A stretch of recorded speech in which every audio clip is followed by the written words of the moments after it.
Hey everyone, thanks for listening. I am currently sitting here with all the members of Gold Steps. If you guys would just go around the table, starting with you, and just go in a circle and just give me your name and what you do. My name is Roger. I play the drums. I'm Elias and I play the guitar. I'm Liz and I'm the vocalist. I'm Zach, I play guitar. I'm Raz, I play the bass. Cool.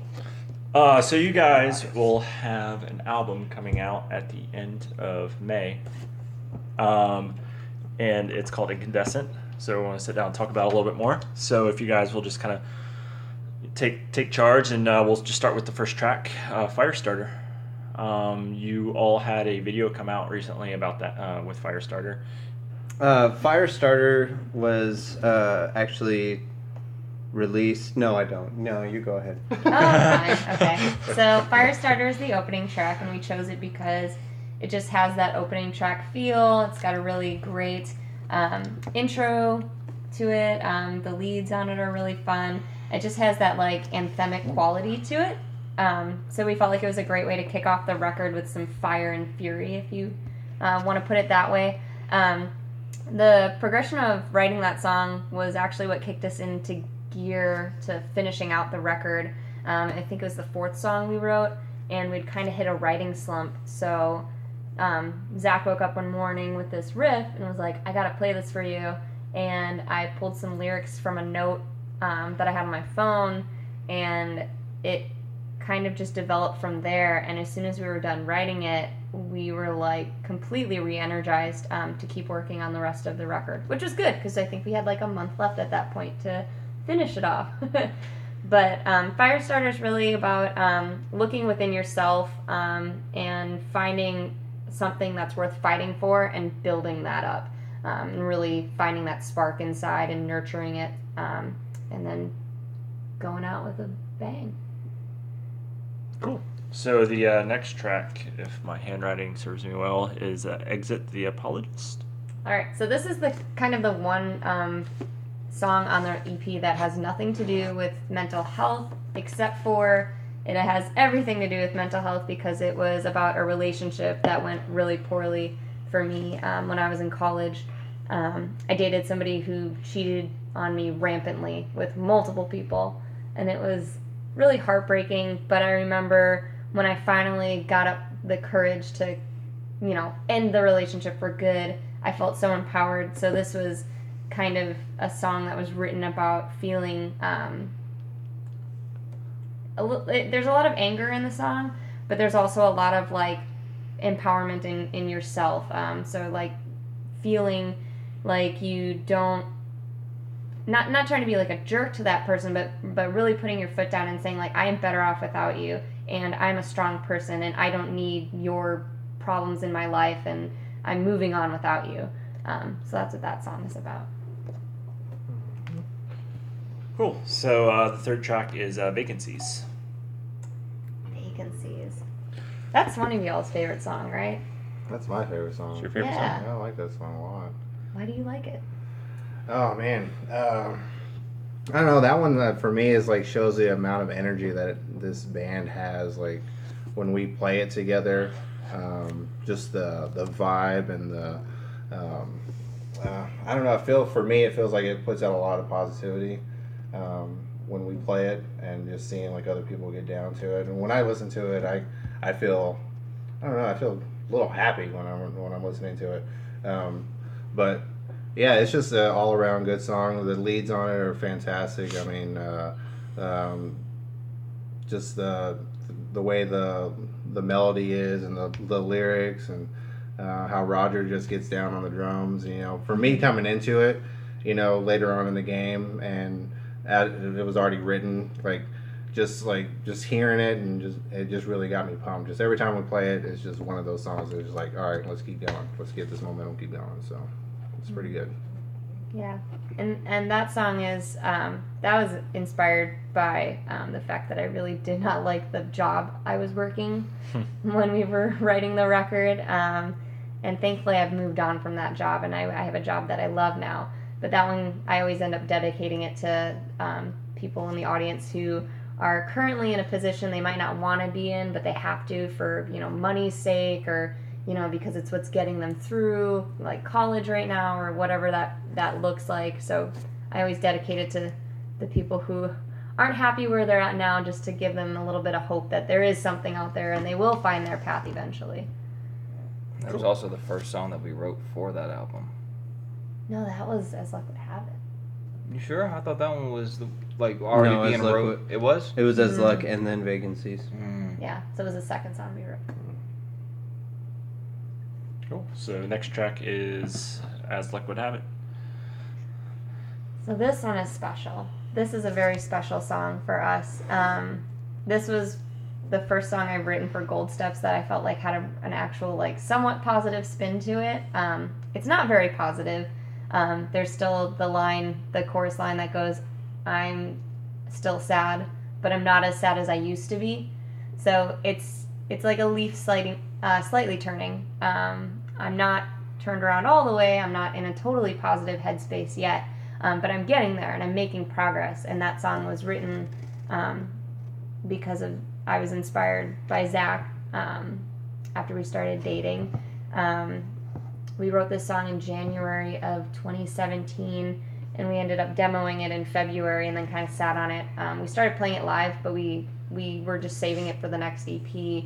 But it really is about having that person in your life who supports you and helps you find the good in things when, you're not feeling great about yourself. And that music video that we filmed for it was following the journey of several people who are in different stages of recovery in their life, whether that's from mental illness or an addiction. And there's a short little documentary that goes along with the music video to kind of explain what recovery might look like for different people, because everybody has their own journey and everybody has those moments where they've hit their lowest of lows, and maybe they're working out of it, maybe they're still kind of in that low space, but that journey is different for everyone. So I really wanted to emphasize that it's okay to not be okay, and it's okay to be sad.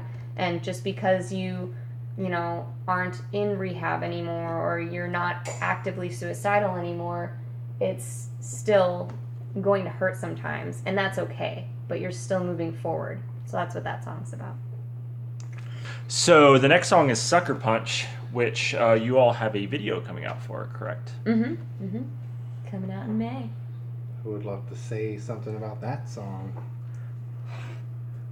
How about you, Rez? You've been silent for a while. Well, about Sucker Punch, I could say that it's got a really fun groove to the song. It's and definitely when we did the video, I had a blast personally. I know we all did. It was really a creative way we went about it, and I just had a really good time and a lot of fun with it. And I feel like the vibe is very positive, but then a lot of the message behind it, it's kind of like how you take it and how you would presume that, because it's kind of like, I don't know, it's because it ends, but it ends on kind of like not a positive note, not a negative note, kind of like a Stuck in the same like place. ambiguous. Yeah, kind of. ambiguous. That's the word I was looking for. I was thinking about movies. But that's what I really like about the song. It kind of ends very ambiguous, kind of like you can take it one way, you can take it another way. So that's what's really cool about it. I'll take over on this real quick. Sucker Punch. Sucker Punch actually was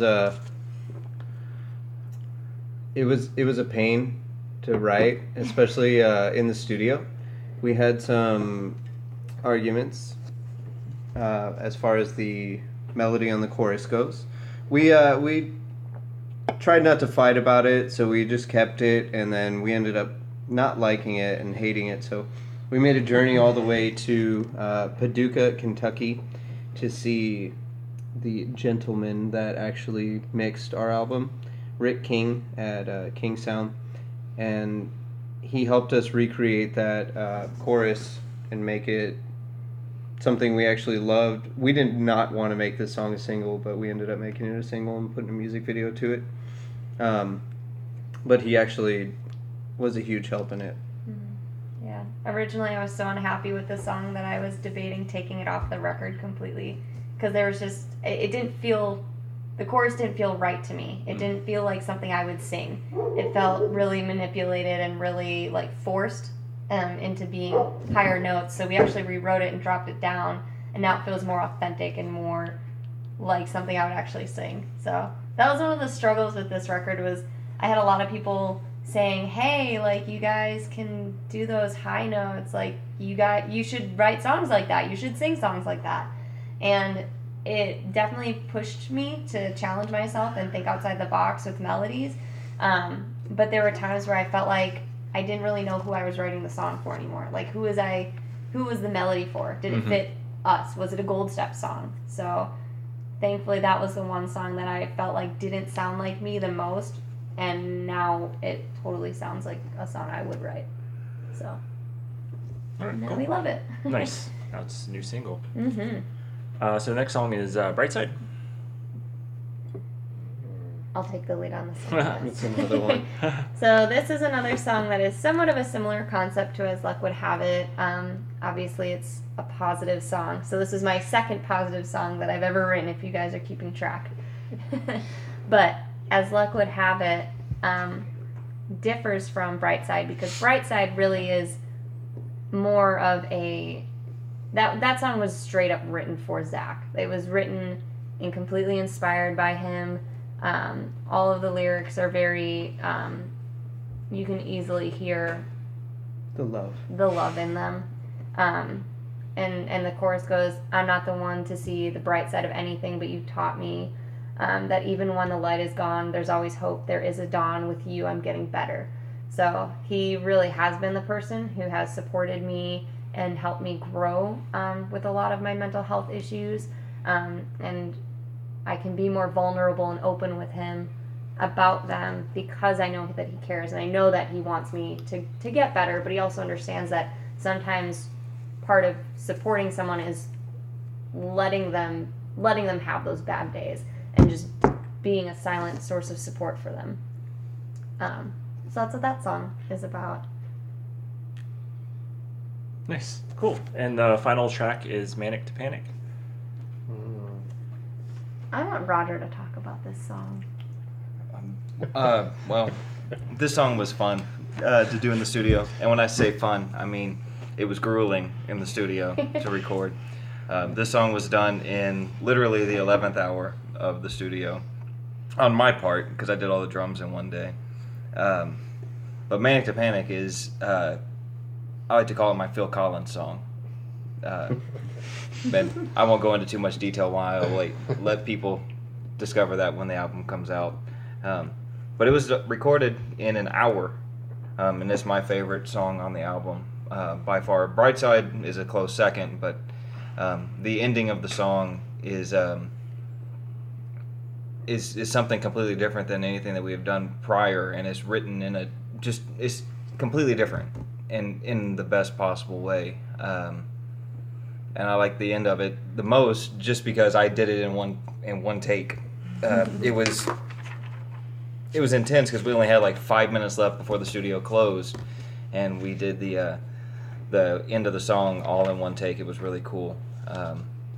But I don't really know exactly too much behind what the lyrics are about, so I'll let whoever wrote it, Liz, talk about the lyrics. But the musicality of it is completely different than anything else that we've done.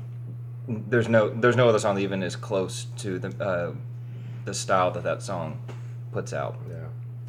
So this song was the last one we wrote before going into the studio. We finished writing it literally on a Sunday. We finished writing it in practice, and then we went into the studio on Saturday. So we had like 6 days. 6 days between that time Yep. to like recoup.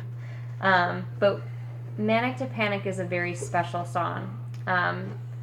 The beginning part of it starts out as a song, like a normal song, and then it delves into this beautiful medley where we take lyrics from all of the songs that are on the EP and even threw in a little gem from Toughen Up and wove it together, which is something I've always wanted to do. Cartel did it back on their Chroma record, and then the Wonder Years did it as their closing track on The Greatest Generation, which is a huge inspiration to me.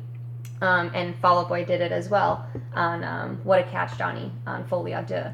So I'm inspired by all of those artists, and I always wanted to do something like that. But the main reason that I really like the medley at the end is the whole concept behind this album is about mental health. And like we talked about earlier, mental health is a journey. Whether you're getting over an addiction or getting over trauma or grief, or you struggle with anxiety or depression or bipolar disorder, there's no such thing as a cure for any of this. There's only recovery and maintenance and coping. And that's a lifelong journey. So the medley at the end hops back and forth between some of the positive lyrics and the negative lyrics. And that's really what struggling with mental illness is like. That's what your journey is like. Some days are good and some days are bad. And that you're left on that kind of ambiguous yet hopeful note. And that was how we wanted to end the record. It felt final but not final, if that makes sense.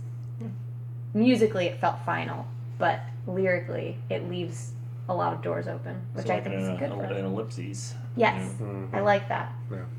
Cool. So that's the album, and let's move on. The next topic is your work with HeartSupport. Yeah, so we met HeartSupport back in March of last year at So What Music Fest, and the whole experience we had with them left such a lasting impression on me that I knew I wanted to work with them in the future, whatever that looked like. And I've done, we did our interview with them there at So What, and that aired on their YouTube. And then since then I've done a stream with them on Twitch, a live stream, which was really cool. And I felt like there had to be something more that we could do to involve ourselves as a band. I didn't really know what that looked like, but when I started coming up with ideas for the video for As Luck Would Have It, the best way I could think to tell the story for that video was to share other people's experiences. So I went about interviewing people, and HeartSupport helped me send out a big message and an email blast to their community so I could gain some stories from them, which was really sweet of them to help out. And then I was in contact with Dan Bernard with HeartSupport on and off through the conceptualization of the video, through filming the video, and the aftermath of it, and kind of figuring out how were we going to make it clear that this is something that was inspired by HeartSupport. This is something that we were releasing to support HeartSupport. What does that look like? So I worked with him to make that happen, and our publicist Jen, when she heard that we were interested in working with HeartSupport, she was really stoked on that because she had done PR for them when they were first starting out, way back in the day. So she goes way back with them. So she worked with Ben as well to coordinate a lot of these things too. And one of the coolest pieces of this whole experience was I was given the opportunity to write a draft of a blog post for HeartSupport, and luckily they really liked it. So now I'm going to be a contributing writer for them on Medium, which is very cool. I went to school for journalism. Obviously, I'm big on words. I love writing. I love storytelling, and I love people. So this is a really unique opportunity for me to use a connection that Gold Steps has made and grow that in a really unique opportunity. So that's really cool. I'm really excited about that part. But HeartSupport's just a fantastic organization. I believe so strongly in their mission of reducing stigma around mental illness and addiction and self-harm. Those are topics that, while we're growing as a society to be more accepting and be more open about, there's still a lot of there's a lot of shame associated with those things, and a lot of misunderstandings. There's people debating all the time, is addiction really a disease? Is any of this stuff really real? And people say some really hurtful things online. So it feels good to know that there's an organization out there that is really moving forward in this arena and trying to extend hope to everybody out there who does struggle. That's really important to me. Cool. All right. Well, I have one last question for you guys. Mm-hmm. So your name of your band is Gold Steps, which is Neck Deep song. Mm-hmm. Aside from Gold Steps, and I'll start off with you. You can go in a circle. What neck deep song would you name your band? Oh, And yeah. go around. You gotta go. Oh man, that's a hard one. Yeah. Oh man, Just like tough. bring up Spotify really fast. Yeah. Might have to. Yeah. Is there- We can do that real quick. Yeah. I'll give you a minute. Did we get like a at poll the audience? Or? Yeah. Can I phone a friend? I Yeah, already you phone know me. which one. Yeah. I would probably be like smooth seas. Smooth seas don't make good sailors. Okay. Oh, Pirate Man. Mine would probably be wishful thinking. Like looking back on it, I really like that. That has a good like ring to it. Maybe Liz and I'll do a soft acoustic version of Gold Steps, and it'll be called Wishful Thinking or something. I really like staircase wit, All right. because I never heard that term before. I always thought it we call it like whatever not shower thoughts, but like that moment when you like walk away from someone and then you think of this awesome insult like 5 minutes later and you're like, damn it. Stairwell wit. Yeah, Yeah. so- when you're walking down the stairwell leaving the party. Yeah. So staircase wit, and so that would be mine because I always think of the right thing to say later. Later, yes. You're like, yeah, I could have totally taken him. Oh.